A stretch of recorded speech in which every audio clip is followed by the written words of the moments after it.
Ma'am ఈ మధ్యకాలంలో pregnant women ఎక్కువగా డయాబెటిక్కి గురవ్వడానికి కారణాలు ఏంటి మెయిన్గా? ఓకే. ఏంటి అంటే ప్రెగ్నెన్సీలో సడన్గా వెయిట్ పెరుగుతారు. వెయిట్ పెరిగినంత ఫాస్ట్గా మన ప్యాంక్రియాస్లోని బీటా సెల్స్ అంత ఎఫిషియెంట్గా ఇన్సులిన్ రిలీజ్ చేయలేవు. దానివల్ల మనం టిపికల్గా ప్రెగ్నెంట్ ఉమెన్లో బాడీ మాస్ సడన్గా పెరగటం వల్ల ఒకటి ఇన్సులిన్ రెసిస్టెన్స్, అండ్ మన వాళ్ళు తెగబెట్టేస్తారు ప్రెగ్నెంట్ అవ్వగానే సంబంధం లేకుండా సరిపడా ఫుడ్ అంటూ అన్నీ హై ఎనర్జీ ఫుడ్సే పెడతారు. దానివల్ల ఇన్ఫ్లమేటరీ మార్కర్స్ పెరుగుతాయి, దానివల్ల షుగర్లు పెరుగుతాయి, లేదా ఫ్యాట్ అనేది ఎక్కువ డిపాజిట్ అవుతూ ఉంటుంది, సెల్యులర్ రెసిస్టెన్స్ పెరిగిపోతుంది, దానివల్ల షుగర్లు పెరుగుతాయి.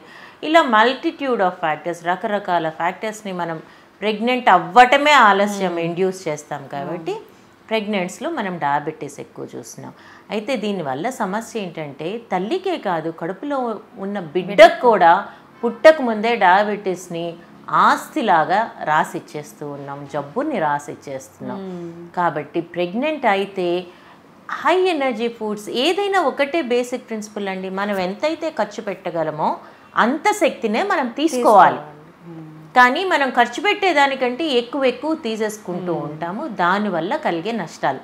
అది ప్రెగ్నెంట్ ఉమెన్ కానివ్వండి, నార్మల్ పర్సన్ కానివ్వండి. మ్యామ్ అలాగే సాధారణ బ్లడ్ షుగర్స్ చెక్ చేసిన ప్రీ డయాబెట్ గురించి తెలిసిపోతుందా? ప్రీ డయాబెటీస్ అంటే ఇందాక మనం అనుకున్నట్లు యావరేజ్లో మానిటర్ చేసుకుంటాం, లేదా ఒక స్థాయి కంటే అప్పుడప్పుడు షుగర్లు పెరుగుతుంటే అని చూసుకుంటాం. రెగ్యులర్ ర్యాండమ్గా చెక్ చేసుకున్నప్పుడు అదే పాయింట్లో చెక్ చేసుకుంటామని అయితే నమ్మకం లేదు కదా. సో ర్యాండమ్గా చెక్ చేసుకోవటం అవసరమే, కానీ ర్యాండమ్గా గ్లూకోమీటర్తో చెక్ చేసుకున్నంత మాత్రాన ప్రీ డయాబెటీస్ మాత్రం తెలియదు.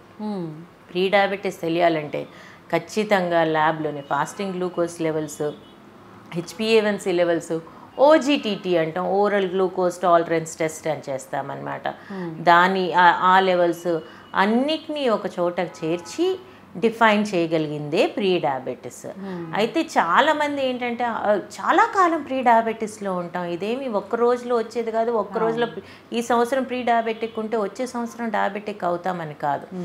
ఆ ప్రీ డయాబెటీస్ ఫేజ్ అని అంటే మన బాడీ అంత చెప్పి అంత కోఆపరేట్ చేస్తుంది, మీరు డయాబెటీస్లోకి వెళ్ళగలరు అని ఒక దశాబ్దం పాటు మనకు చెప్తూ ఉంటుంది. అయినా మనమందరం ఏంటి, ఆహా రేపు ఎలాగో డయాబెటీస్ వస్తుందిగా ఇవాళే బతికేద్దాం అంటాం. రావాల్సిన 10 ఏళ్ల తర్వాత వచ్చే డయాబెటీస్ని ముందే రా అని పిలిచేస్తూ ఉంటాం అన్నమాట. అది చాలా తప్పు. జీవితం అంతా మేమైతే ఇక్కడ ఒకటే చెప్తామండి, మనం తినే ఫుడ్ కూడా లేదా చేసుకునే పార్టీలు అన్నీ ఒక హోటల్కి వెళ్తే టికెట్ బుక్ లాంటివి.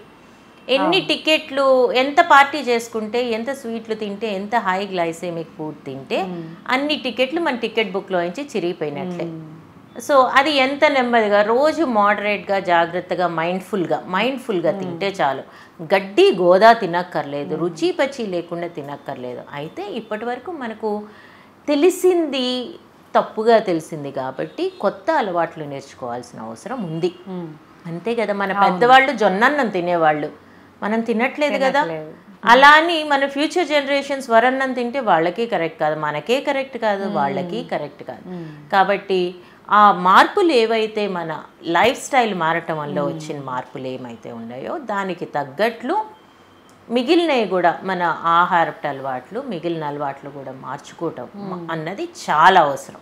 కానీ ప్రీ డయాబెటీస్ అన్నది గ్లూకోమీటర్లో మాత్రమే తెలియటం అన్నది దుస్సాధ్యం. అంటే అసలు ఎన్ని నెలలకు ఒకసారి చెక్ చేయించుకోవాలంటారు మేడం? కరెక్ట్. డయాబెటీస్ లేకపోతే 6 నెలలకు ఒకసారి ఖచ్చితంగా చేసుకోండి. ఎందుకంటే ప్రీ డయాబెటీస్ ఫేజ్లోనే తెలిసిందనుకోండి, లైఫ్ స్టైల్ మాడిఫై చేసుకుంటూ క్విక్గా కరెక్ట్ చేసుకోవచ్చు. డయాబెటీస్ ఉందనుకోండి 3 నెలలకు ఒకసారి చూసుకోవటం అవసరం. ఇది మాత్రం చాలా ఇంపార్టెంట్. అంటే HbA1c అన్నది చూసుకుంటూ ఉంటే ఈజీగా ఉంటుంది. ఇప్పుడు కొత్తగా CGMS అని వచ్చింది, కంటిన్యూస్ గ్లూకోజ్ మానిటర్ సిస్టమ్.